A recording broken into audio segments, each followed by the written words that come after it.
Welcome back to Tech It's Simple.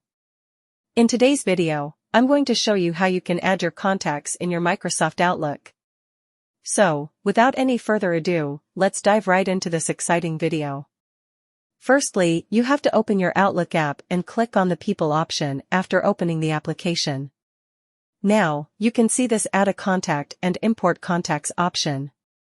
You can use either of those options to add any of your contacts.